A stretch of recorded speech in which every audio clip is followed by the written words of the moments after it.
आमतौर पर लोकसभा चुनावों के समय ही सत्ता पक्ष और विपक्ष के बीच तल्ख तेवर होते हैं, पर बिहार में अभी से ही लग रहा है कि 2024 का लोकसभा चुनाव आ गया है। नमस्कार, मेरा नाम अनूप नारायण सिंह है और आप बिहारी खबर के डिजिटल प्लेटफॉर्म को देख रहे हैं। आज जदयू के प्रदेश कार्यालय में जदयू कोटे से मंत्री मदन सहनी जनता के दरबार में उपस्थित थे।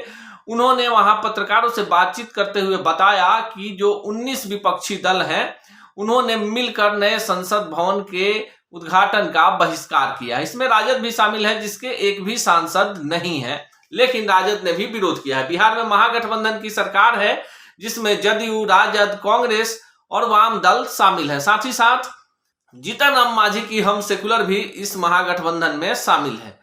सांसदों की बात करें बिहार से, तो जदयू के सांसद हैं और कांग्रेस के एक सांसद हैं, पर ये जो तमाम 19 दल हैं, इन्होंने नए संसद भवन के उद्घाटन का बहिष्कार कर रखा है। मदन सहनी ने कई बिंदुओं पर सिलसिलेवार ढंग से कहा कि इन दिनों भाजपा के नेताओं के पास कोई काम नहीं है, थोथी दलीलें देते हैं कि मीडिया में उनका चेहरा चमक जाए। मीडिया पर भी केंद्र सरकार का सेंसर है, इसी कारण से बिहार सरकार की बातों को दबा दिया जाता है और केंद्रीय मंत्रियों के बातों को बढ़ा चढ़ाकर दिखाया जाता है। क्या कुछ कहा मदन सहनी ने, देखिए इस रिपोर्ट में। है लेकिन मीडिया से काफ़ी दूर रहे हैं, क्या कारण?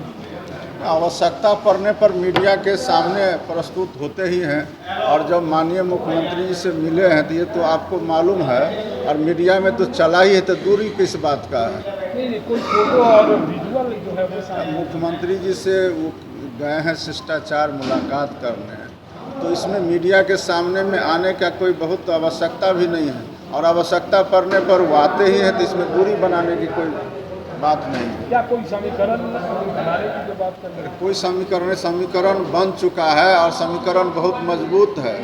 इसलिए तो भारतीय जनता पार्टी बेचैन है और डरा हुआ है। डर के कारण उनको जो है हताशा है, और हताशा में अनाप शनाप बोल रहे हैं। और आप देख नहीं रहे कि घूम घूम करके लोगों को जोड़ने का, अगर वो इतना ही मजबूत होते तो दूसरे लोगों को पकड़ पकड़ करके अपने दल में लाने का क्यों प्रयास करते? किसी और सम्राट चौधरी को लेकर माननीय मुख्यमंत्री जी कभी भी लव कुश का समीकरण नहीं बनाए हैं। उनके साथ बिहार के 12 करोड़ जनता का समर्थन है, और उस समर्थन में चाहे वो दलित हो, अति पिछड़ा हो, अगरा हो, अल्पसंख्यक हो, सभी लोग उसमें शामिल हैं, और सभी के हित में उन्होंने काम किया है। इस बिहार के अंदर में जो काम उन्होंने कर दिया है, न कभी इससे पहले किसी ने किया है, न आने वाला भविष्य में करने की संभावना है। उन्होंने जो आदर्श प्रस्तुत किया है, उसको आगे भी लोग परंपरा के तौर पर निभाएंगे। लव और कुश समीकरण जो बनाए हैं नीतीश कुमार को धराशायी करने के लिए, क्या लगता है सही है?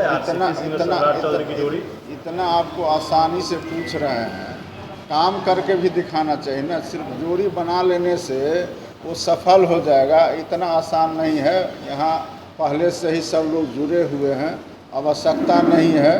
कोई जितना घूमना है घूमने दीजिए, नया जोड़ी है तो अपना घूमने दीजिए। तो ये तो वो बताएंगे ना कि क्या दिक्कत है। वो तो हर चीज़ पर कब्जा जमाना चाह रहे हैं और कब्जा कर रहे हैं, ये उनकी नीति है। आपको ऐसा लग रहा है कि कोई कार्यालय है क्या उनका? नहीं, ये भारतीय जनता पार्टी का कार्यालय अगर वो समझते तो उनकी भूल है। हमने पहले भी कहा कि संसद भवन भले वो बन गया है, उसमें भारतीय जनता पार्टी के एक भी सांसद जीत के नहीं जाएंगे। एनेक्सी का और जिस प्रकार तो ये एनेक्सी का उद्घाटन और नए सिरे से संसद का निर्माण, करोड़ों अरबों रुपया लगा करके देश के जनता का, इस पर सभी का हक है।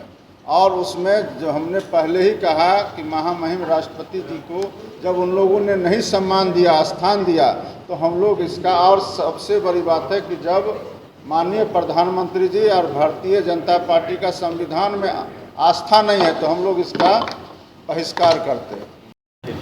भारतीय जनता पार्टी के उस समय जितने नेता हैं और जिन्होंने यह सवाल उठाया है, हमने भी देखा है, उनसे जाकर के पूछिए कि आप उसमें शामिल थे कि नहीं थे। सभी लोग उसमें शामिल थे, और उस समय अगर उनको इतना ही दर्द है तो उस समय इन्होंने क्यों नहीं बायकॉट किया जिस तरह आज हम लोग कर रहे हैं। उनके पास अगर साहस था और उस समय हम लोग के साथ थे, तो उनको भी नहीं इस कार्यक्रम में शामिल होना चाहिए। वो तो बड़े प्रेम से शामिल थे और बहुत मज़ा ले रहे थे। करोड़ों रुपए का जो लोकतंत्र का मंदिर बना है, आप लोग जिस तरह से व्यवहार कर रहे हैं, जिस तरह से बात बोल रहे हैं, करोड़ रुपए लगा नहीं, करोड़ों रुपया भारतीय जनता पार्टी का नहीं लगा है, देश के जनता का गाढ़ी कमाई का पैसा लगा हुआ है उसको बनाने में। भारतीय जनता पार्टी का पैसा नहीं लगा हुआ है, और न ही माननीय प्रधानमंत्री जी अपने तरफ से कर रहे हैं। ये पूरा देश का जनता का तो पैसा जाहिर है, है। तो उसमें दिक्कत क्या है? प्रधानमंत्री जा रहे हैं तो उनको लगा हुआ है पैसा, तो जा रहे हैं, अपना निजी पैसा से बनवाए हैं। हम लोग विरोध कर रहे हैं कि जब देश के माननीय प्रधानमंत्री जी का या भारतीय जनता पार्टी का लोकतंत्र में, संविधान में आस्था नहीं है, तो यह दिखावा किस लिए? Mahavidya global school, education for new generation, जहां मिले आपके बच्चे को शिक्षा भी, संस्कार भी। Co-curricular activities, yoga, e-library, play school, indoor games, sports, smart classroom, cricket academy और excellent academics का perfect मेल। Registration open। Mahavidya global school, NH 139 near AIMS, Phulwari Sharif, Patna.